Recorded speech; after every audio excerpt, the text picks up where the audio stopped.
El misterio de la desaparición en el Valle de los Muertos sigue siendo una de las historias más inquietantes y perturbadoras de los últimos años. ¿Qué pudo haber sucedido con dos leñadores experimentados que se aventuraron en el bosque y jamás regresaron? Restos de disparos, evidencias sospechosas y, lo más escalofriante de todo, una inexplicable sensación de que algo o alguien los acechaba.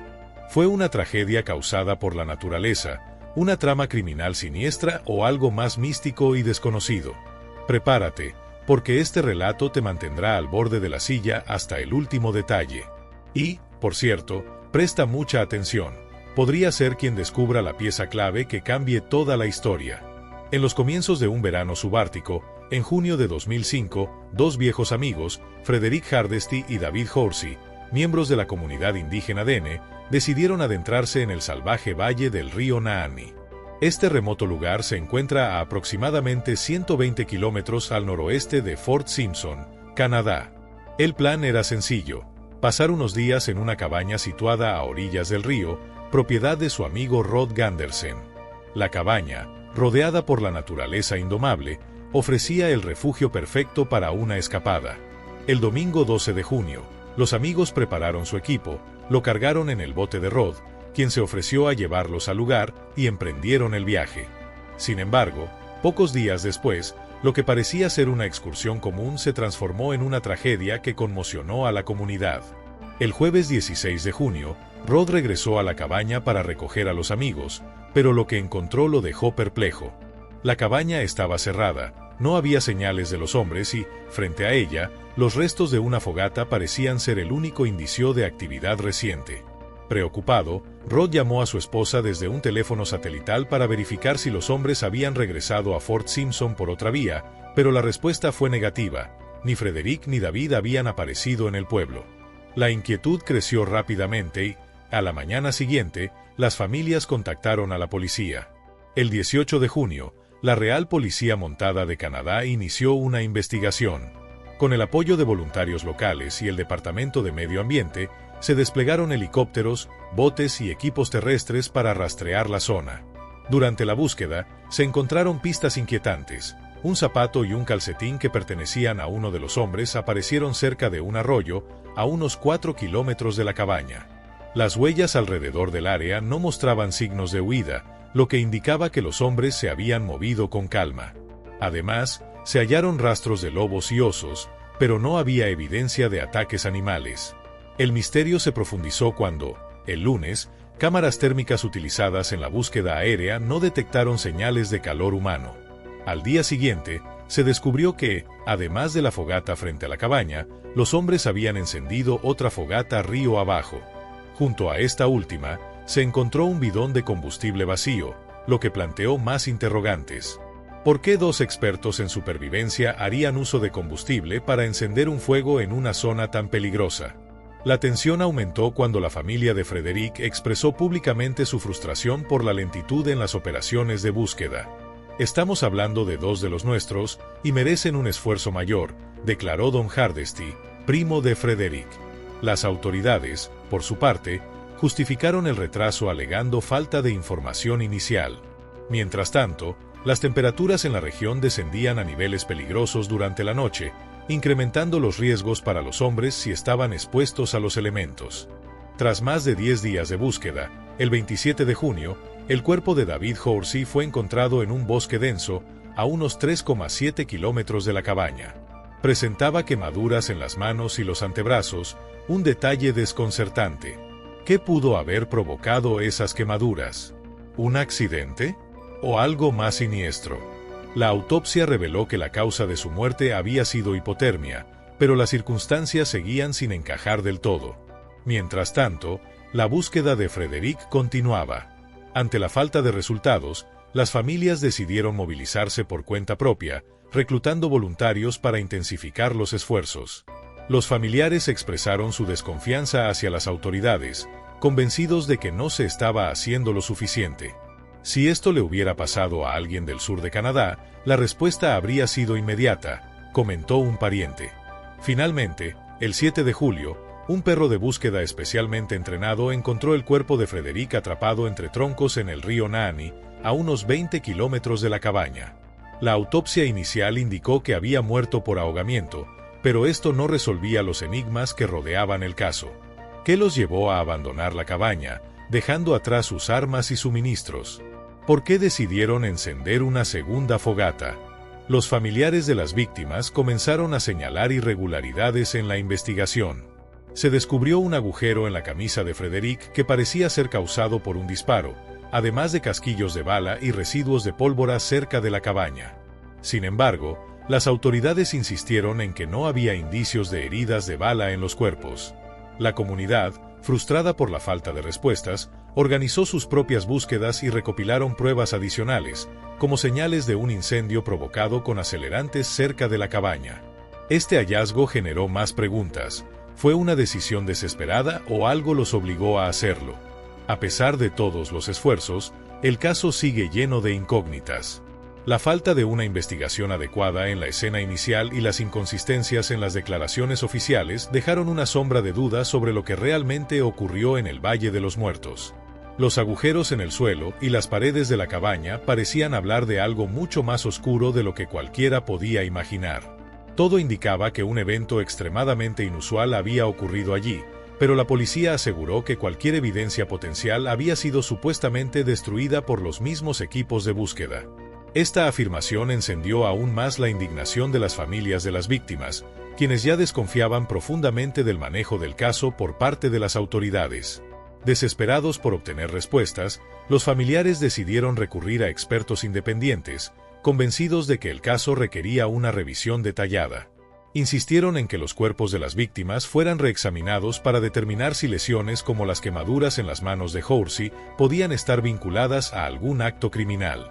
También exigieron explicaciones claras sobre las extrañas evidencias encontradas alrededor de la cabaña, las cuales, según ellos, habían sido ignoradas por las autoridades. A pesar de que ya había pasado casi un mes desde la desaparición, para el 5 de julio, la comunidad seguía sumida en un estado de conmoción.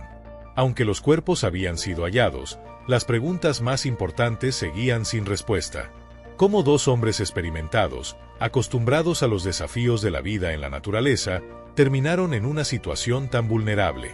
¿Qué los llevó a abandonar la seguridad de la cabaña, dejando atrás armas, alimentos y provisiones esenciales para su supervivencia?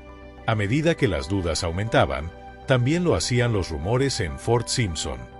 Algunos residentes comenzaron a especular que los responsables de las muertes podían ser fuerzas misteriosas o espíritus relacionados con las antiguas leyendas del Valle Nahanni. Este lugar, cargado de un pasado lleno de desapariciones y eventos inexplicables, ya tenía una reputación siniestra entre los locales. Durante una reunión comunitaria celebrada el 7 de julio, los ancianos compartieron historias sobre la legendaria tribu Naa, guerreros que vivían en las montañas y que, según la tradición, solían descender al valle para atacar a las tribus vecinas. Un día, sin embargo, la tribu Naa desapareció sin dejar rastro, dejando tras de sí un legado de miedo y relatos inquietantes. El Nahanni es un lugar donde las personas han visto luces extrañas en el cielo, escuchado sonidos misteriosos e incluso desaparecido sin explicación, narró uno de los ancianos. Para muchos miembros de la comunidad, estas historias parecían resonar con la tragedia que acababa de ocurrir.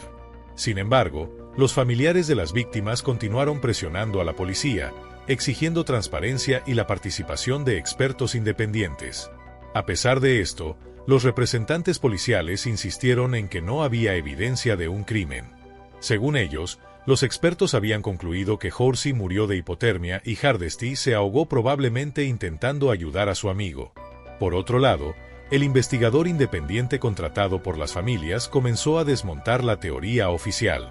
Por ejemplo, señaló que las quemaduras en las manos de Horsey, los golpes en su cuerpo y las huellas extrañas alrededor de la cabaña eran indicios de que algo extraordinario había sucedido antes de la tragedia. Además, el hallazgo de un bidón vacío de combustible cerca de la cabaña generaba aún más interrogantes. ¿Por qué alguien que conocía tan bien la vida en el bosque utilizaría una sustancia peligrosa para encender un fuego en esas condiciones? Mientras investigaba, el experto descubrió detalles inquietantes. Entre los artículos encontrados cerca de la cabaña, había casquillos de bala y restos de perdigones incrustados en los árboles circundantes, lo cual contradecía la versión de la policía de que no había señales de un enfrentamiento.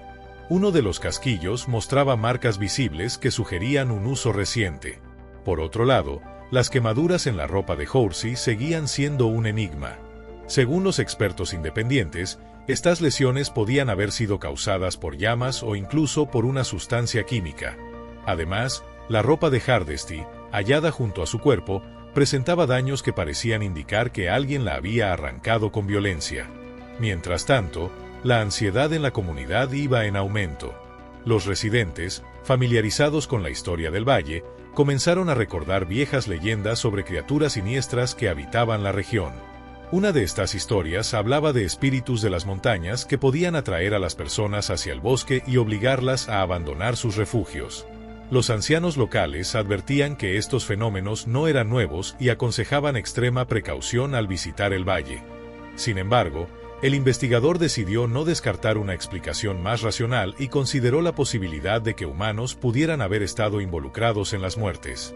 Descubrió que, semanas antes del incidente, cazadores ilegales habían sido vistos en la zona. Aunque no había pruebas concretas de su participación, esta línea de investigación planteaba una nueva posibilidad. Casi un mes después del hallazgo de los cuerpos, la policía anunció que el caso estaba cerrado. Sin embargo, las familias de las víctimas y los miembros de la comunidad no aceptaron esta conclusión. Se organizaron varias reuniones con representantes policiales, en las que se exigió una nueva investigación independiente y un análisis detallado de todas las circunstancias del incidente. Durante una de estas reuniones, Jonas Antoine, miembro del equipo de búsqueda, expresó su frustración. Encontramos casquillos de bala y residuos de disparos mucho antes de que los cuerpos fueran hallados, pero la policía ignoró la evidencia. Según Jonas, había marcas evidentes de disparos incluso en los árboles alrededor de la cabaña, pero las autoridades no tomaron medidas para investigarlas. Las familias también reportaron que había una marca clara de disparo en el suelo de la cabaña, un detalle que podría estar relacionado con los eventos. No obstante, los oficiales de policía justificaron su lenta respuesta inicial afirmando que, durante los primeros días después de la desaparición, no había indicios de que se tratara de un crimen. El portavoz de la policía declaró: "Actuamos con base en la evidencia disponible y seguimos los protocolos estándar". Sin embargo, las familias de las víctimas no estuvieron de acuerdo en absoluto. Rosemary Hill, hermana de uno de los fallecidos, expresó su indignación. "Encontramos restos de ropa con daños sospechosos, marcas de disparos y otras evidencias. ¿Por qué no se investigó todo esto adecuadamente? Exigimos justicia", dijo con firmeza. Los residentes de la comunidad JQA, perteneciente al pueblo Dene, también expresaron su descontento durante la reunión.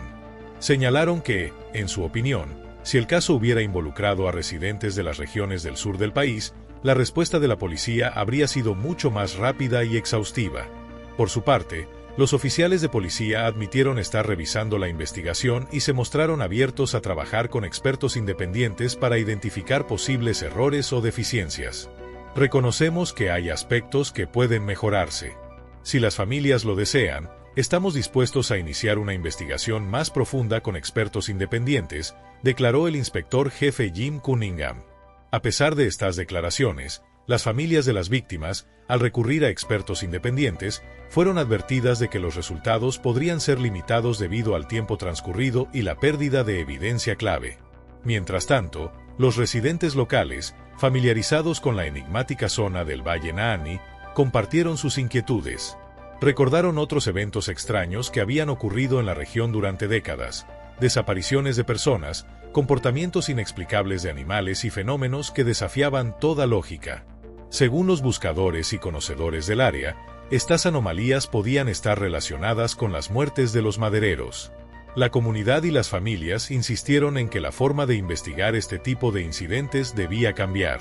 Propusieron medidas concretas: contratar especialistas para manejar casos complejos, aumentar los fondos para operaciones de búsqueda en áreas remotas y desarrollar protocolos que incluyeran la colaboración con personas locales que conocieran bien el terreno. Sin embargo, a pesar de las declaraciones de las autoridades sobre su disposición al cambio, no se tomaron pasos significativos. Con el tiempo, las investigaciones se desmoronaron lentamente. Cada intento por arrojar luz sobre las circunstancias de la tragedia enfrentó obstáculos burocráticos y la ausencia de pruebas concluyentes.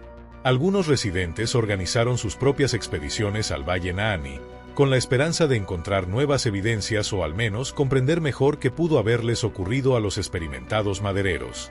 Aunque las expediciones no produjeron resultados concretos, trajeron consigo relatos inquietantes, huellas extrañas en el suelo, sonidos que recordaban gritos y una constante sensación de ser observados. Estos testimonios solo reforzaron la reputación oscura del valle, conocido entre los lugareños como el Valle de los Decapitados. A medida que pasaba el tiempo, el incidente dejó de ser tema de conversación, pero la historia de Hardesty y Horsey se convirtió en parte del folclore local. El Valle Nahanni quedó grabado en la mente de la gente como un lugar de misterio y peligro, donde la naturaleza parecía estar entrelazada con algo inexplicable. Para las familias de las víctimas, la tragedia sigue siendo una herida abierta.